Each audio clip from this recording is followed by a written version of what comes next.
Hey, what's up, YouTube? Welcome back again. Uh, Here we go. Video 3, we're doing the YouTube sort of video thumbnail component. We are going to put in this little play icon. It only appears when you hover, let the preview play out for its full length, and you remain hovered, you get this play icon, like it's telling you, okay, you can click it to play, basically. You don't get it. The video for some reason doesn't have a preview. It does pop up on its own, but we're using preview, so we're going to have to wait till the preview's over and put it in like that. So let's get crack-a-lacking on that. Index we don't really need. We need a video in our styles file. So in video, we got to get the icon first off. And it's another styled icon. So we can just copy a line. If you don't know how to copy a line, in a lot of editors, it's Alt-Shift and hit down, and it will copy that line down, and hit up, and it will copy that line up. That's Alt-Shift and the arrow key. You're scoring at home. So just change these over to the play arrow. Alright, that's our import. And we're going to stick that in. Just stick it right in. Stick it in there, right here. Make a div called play. Inside that div, we will place that icon. Like that. And the key is we're only going to show this when a piece of state we're calling play is true. So wrap it in curlies and a and statement like that. So we're going to set that to state.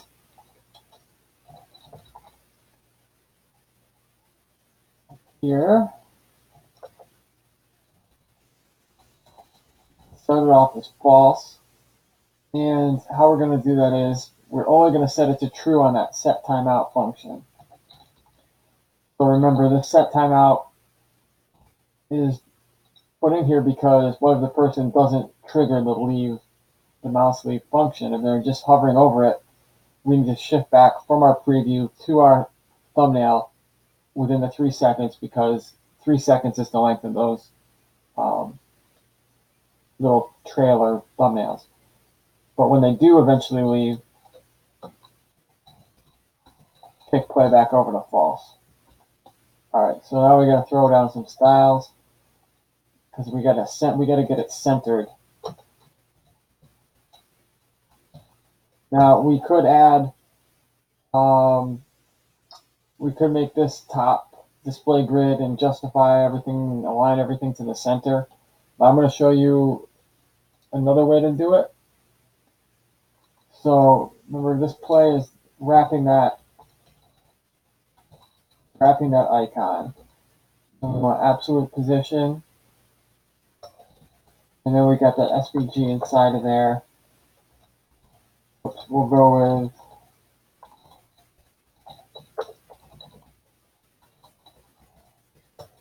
width and height of 5 rem. And for color, it'll be white. 3/4. And then here's the secret. To position it, we got to do a left and a top, right? So I'll show you how to use the calc function to do some math inside of our styling here. So basically, we're going to have kind of a nested calc function for each. This is going to do math regardless of the units, which is pretty cool. So in the inside here, for the left, we know our width is 21 rem, right? So we're going to say 21 rem divided by 2. But that's not going to quite center it because, and I'll show you. what's going on, and we'll say 11.8 rem divided by 2, right? Okay, so now we can test it out and see it's not quite right because positioning goes by the upper left corner of the element. So as you can see, things are not quite right because the actual element itself, you have to take that into consideration. And how do you do that? That's why I nested things here, because we're going to subtract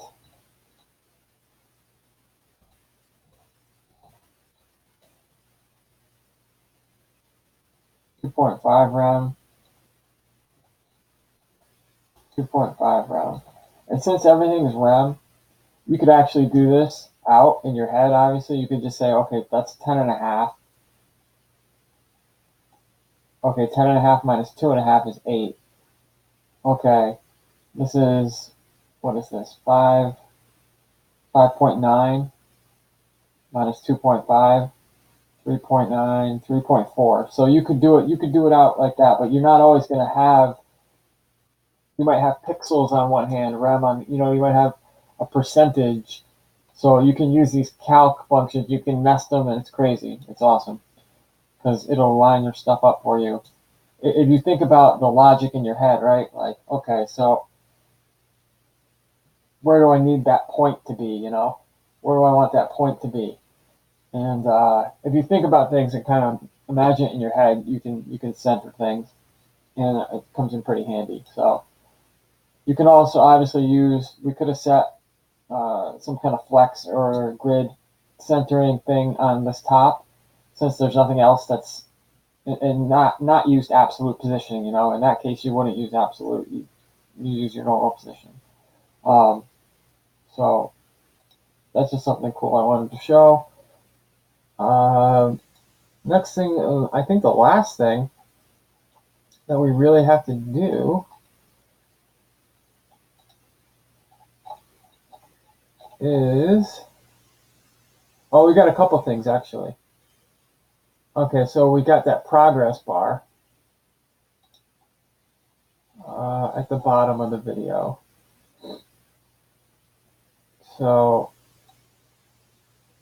that's one thing. So I actually created a whole new, since we're exporting the thumbnail, but I created its own variable for it called progress. So it's going to be inside of the image again with everything else inside the top div. But it's going to need this show prop and this progress prop. So I like to give it its own variable here, its own component, I guess, if you will. That way, to get these props in, otherwise I have to put the prop, I can make it a class, but then I have to put the prop into thumbnail in order to pass it down into a class here. But if we make our own component, I can pass it right into progress. So it's going to have a main div that's of 100% width and 0.45 or 45, 4.5 pixels tall, and basically it's going to get, if there is no progress, if the person's not watching the video, we're not going to show it at all. But if they are, we'll show it, and it has a gray background. And then within that, we're actually going to have another thing with the same height, but this is the actual progress part here. So they're just stacked right on top of each other. And then the width of this is going to be the progress. That'll be red, but you'll be able to see the background. And since this is already inside of it, it's naturally on top of the gray, so it's going to look right when we do it. So that's the styling behind it. And then remember to import it here from the styles folder. It's just quicker to copy and paste the styles instead of typing everything out. And then we're going to plop that progress down as long as it's inside the top div here. Say progress.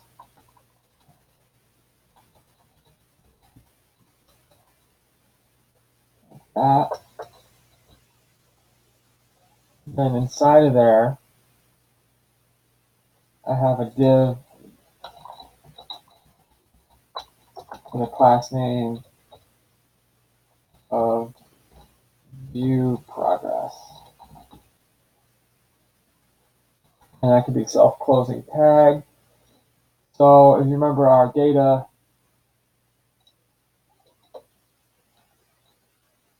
over here in videos, we have a Boolean if they're viewing it or not. So one's true, one's false. And then we have a progress, which is a percentage, just an integer that represents the percentage of the video they've seen. So that's our show variable, or show prop is going to be video.viewing. And our progress is going to be video.progress. So boom. And that puts that progress right there where it's supposed to be. It actually looks like it's a little bit low, but it's really not that big a deal. I think we could, maybe we adjust the bottom. I did have to tweak it a little bit. Just bump it up a little bit,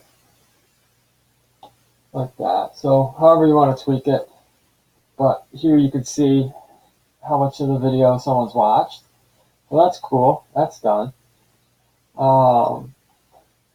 And I think the last thing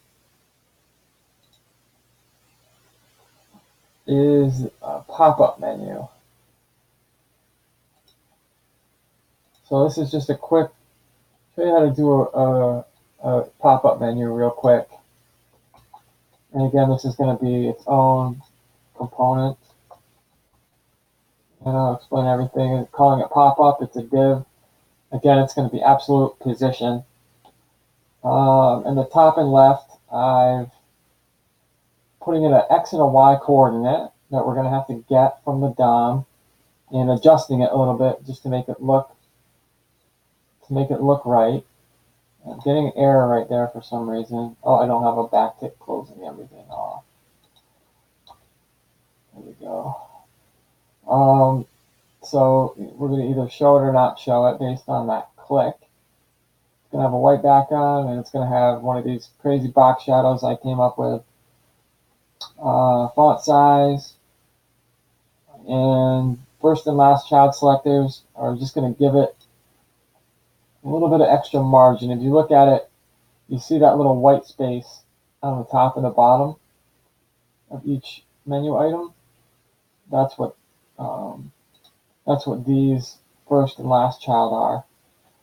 Then selecting every child. So that's going to be selecting the individual menu items. The 4 menu items will be the children. And just setting the padding and that hover background. Because you see when you hover it, you get that gray background. So, yep, those are the settings for the pop-up.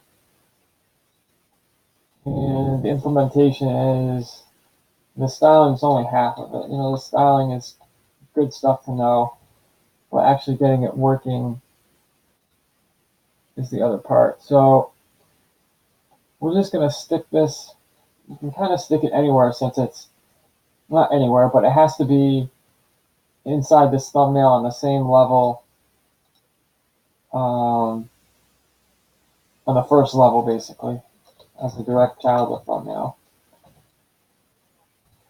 Because its positioning is relative to the thumbnail itself. Put the pop-up in. And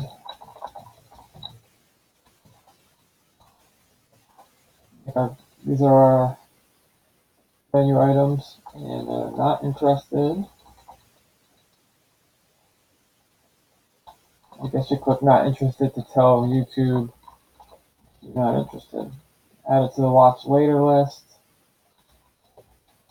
Save it to a playlist. Or report someone for whack content. So we need a show state, property, we need X, and we need Y. So how are we going to get all those? All right, well, show is going to be pretty easy. We're going to create state for all of them. So say pop-up is false. And then we'll say X is null, and Y is null. And we're going to get our coordinates from a prop. So if you notice, this menu is basically right beneath, whoops, you notice that video, or the menu is right kind of beneath the more vert icon. So I think I might have styled it on the other side, but it's right beneath it. So what we're going to do is put a ref onto, we're going to put a ref onto that div that's wrapping that more vert icon. So right here, I'm going to put a ref. So this is a reference to the underlying DOM node. Basically, you don't get all the same properties that you would normally get from just a React node. You need to use a ref, and then you have the underlying DOM node, all the built-in properties. And this is just another way to create a ref. You can use react.createRef, which I've used in other videos, or you can use an inline function where you just assign a variable, in this case this anchor, to the element. And now what we can do is we can add in a lifecycle method of component did mount. And inside of component did mount, we're going to get those coordinates.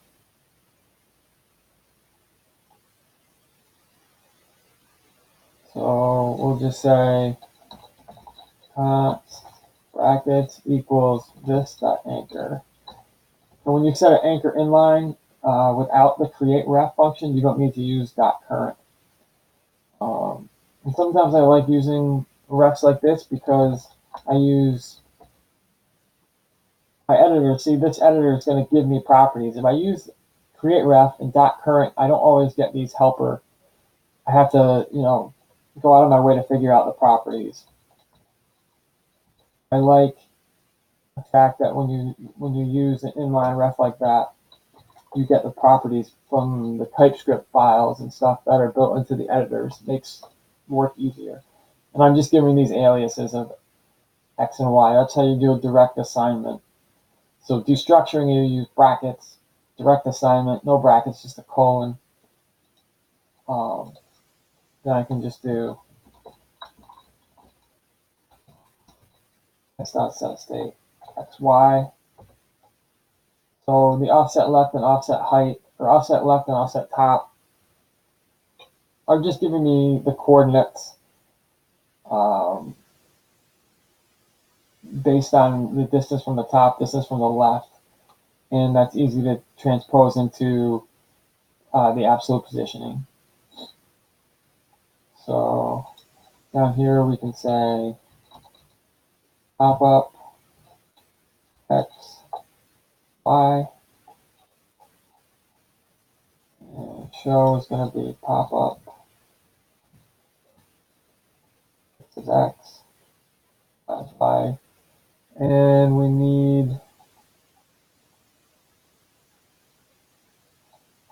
a couple functions here to control opening the menu. So we're going to say menu open.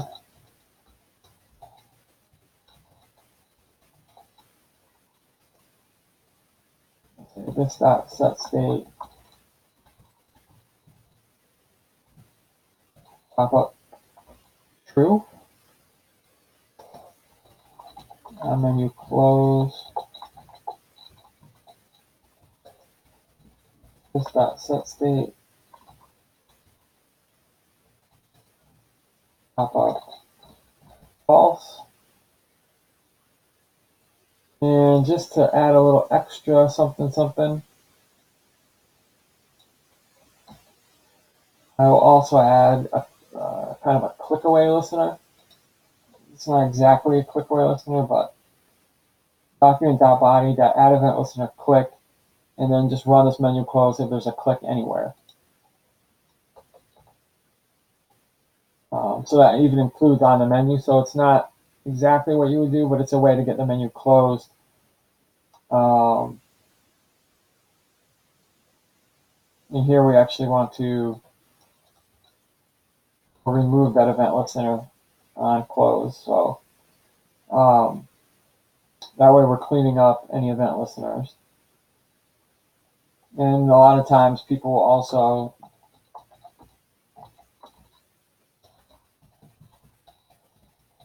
in component will unmount also remove any event listeners to clean up because they will hang around. So we're going to add this on menu open to the more vert icon.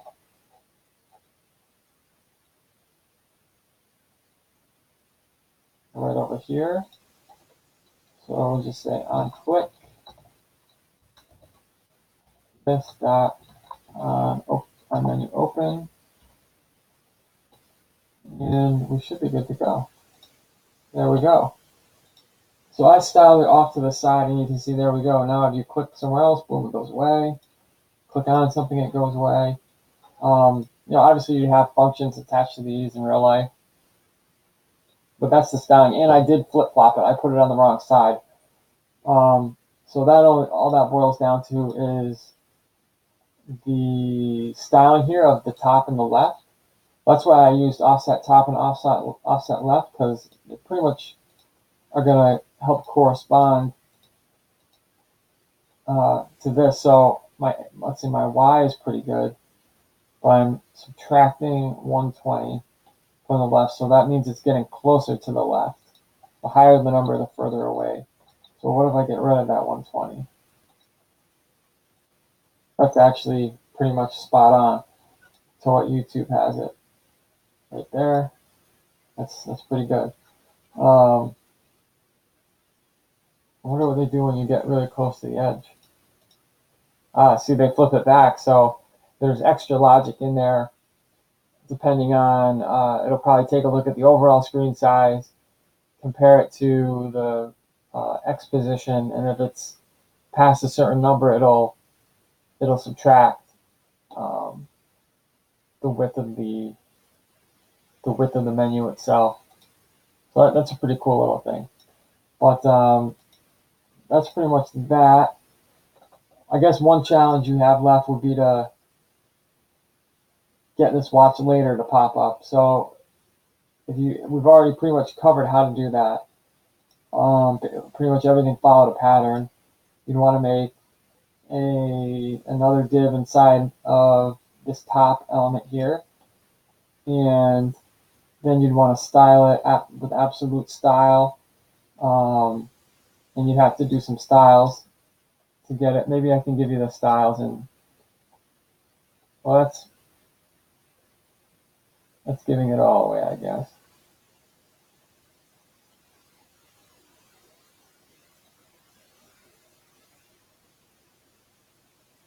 Actually, no, there's a pretty cool little trick here. So why don't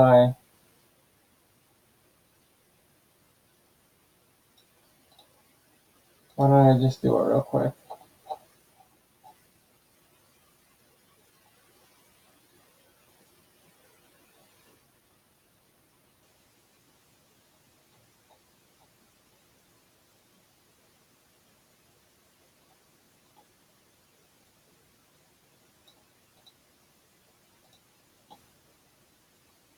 we'll do it real quick. We have like 5 minutes to reach half an hour. So let's see, we've got our watch, and we'll create a new class called later. And it's just like everything else: absolute position, background, white text, so forth and so on. Here's the trick with this, though. We're going to set the opacity to 0. And we've got a transition on there because if you look, it kind of does fade in. It gradually fades in and out. Or it fades in pretty slowly, but it fades out quickly, I guess. But it does have a fade to it. So we're going to do real quick is div class name equals later, text watch later, div.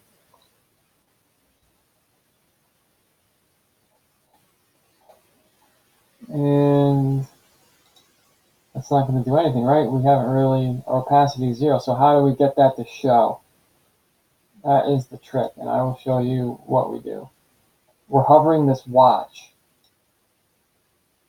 So we can say,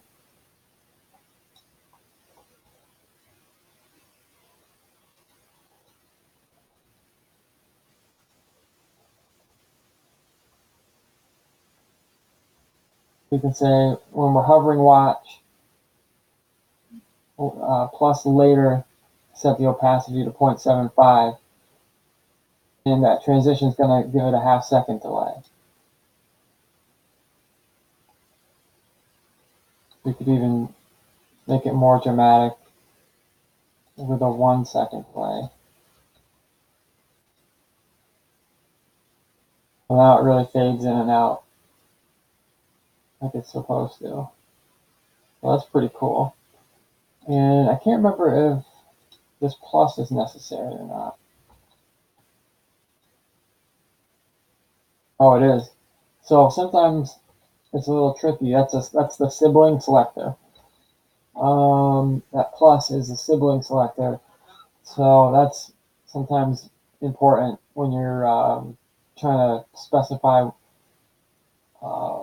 what happens when you're hovering, because these are siblings. They are on the same level. Basically, they're both children of top. They are right next to each other, in fact. So that's how you do that. I guess that's pretty much it. I was going to have you do it on your own, but that was kind of an unfair one because I have a trick answer. But that is the YouTube thumbnail component set up. We learned quite a lot of absolute positioning stuff, some refs, some functions thrown in there, but definitely a lot of layering and positioning, and it's not as hard as it seems at first. Once you get your head wrapped around some of the styling, and style components is great. It really helps because you can feed those props in and make your styles dynamic really easily. Like we can put the coordinates right in, we can put the show and hide right in. We can do a lot of different stuff. So I think we covered a lot in this video. We learned some cool formatting functions. I think next time I might do a video on how to recreate. I'm thinking maybe just this part of just the description part, because there's like how to do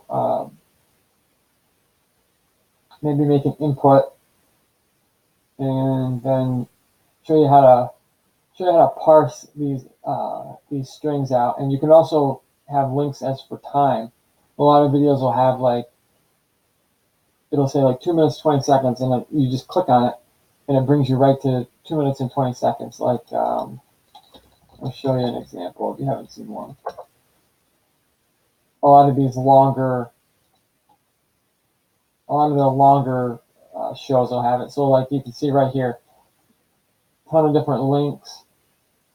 So this will automatically move the video to that time, and it does it by parsing this time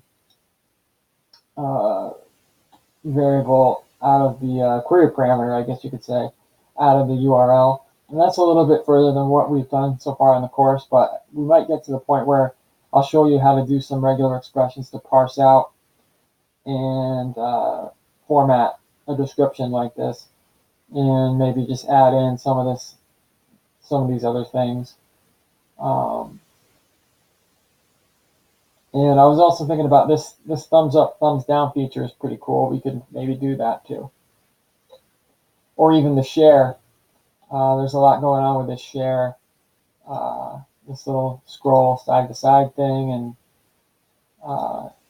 checkbox and stuff like that. So there's like 3 different options right there for future videos. If you watch this and you have a suggestion of any other site, any other component you want to see cloned, leave it in the comments, and we'll see you later.